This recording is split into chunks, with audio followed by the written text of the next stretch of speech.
All right, YouTube, we're back with the wife's old car now, the 2007 BMW X3.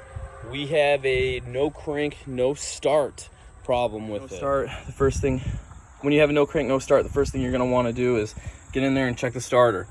Unfortunately, the starter is underneath the intake manifold. So what you're gonna need to test this is obviously a voltmeter and a really long screwdriver. So there's a few points there on the starter that you want to check. Let me slide my phone down here, see if I can't see it here. So, let me see if I can't find you a better angle. See the starter wire. That red wire back in there is the starter wire. That's the one you need 12 volts to. Constant all the time. So when you drop this screwdriver down in there, the long one, you want to reach back and have it touch that wire, and then you'll be able to put a voltmeter or a test light on up here and run it and check it for power. You can use the ground over there, you know, to check that. The next thing you're going to want to check is the signal wire. Let's see if I can move this out of the way. So the signal wire is going to be a smaller wire down on the side. Let's see if I can't point to it this way. So it's going to be over here.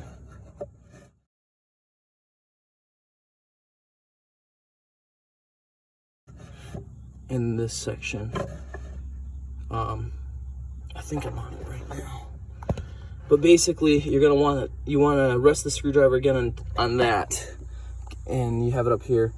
Get your helper in the car to turn the key, and then check to see if you have you know, power coming off of this. So you'll put your voltmeter right on the screwdriver here, you know, to check for that.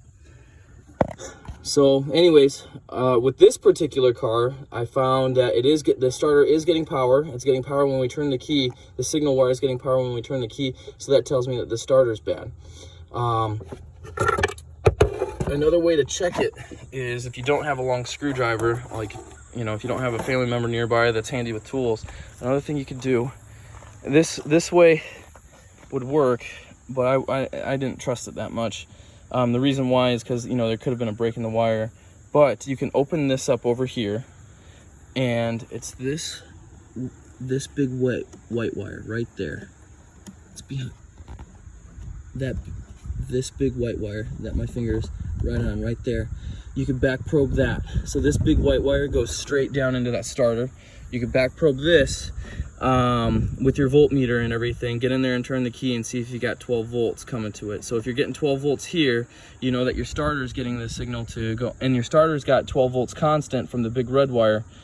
Then you know that your starter is getting power. The only caveat to this, the reason why I didn't trust this that much was because, you know, something could have got pinched and cut this wire off, where you could be getting power here, but not physically down there where the starter is. Now, if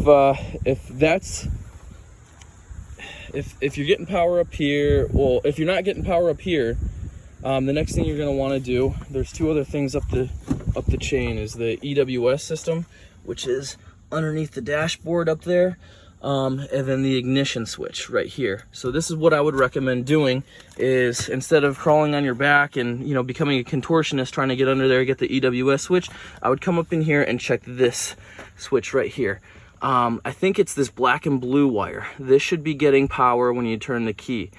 So you'll take your voltmeter, back probe that, and when you turn the key, if that's getting 12 volts and you're not getting power up, if that's getting 12 volts, then you know your EWS system is bad. If it is getting 12 volts and you're not getting power up there, then hold on here, I'm trying to think this through now. If you aren't getting 12 volts when you turn the key, the ignition switch is bad.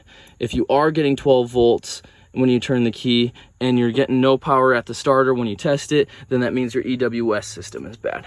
So anyways, hopefully that helps you. You know, good luck to you guys. These cars are, you know, can be pretty fickle, but, you know, when they're running, my experience anyway, they've been running pretty good. So anyways, take care and good luck to you.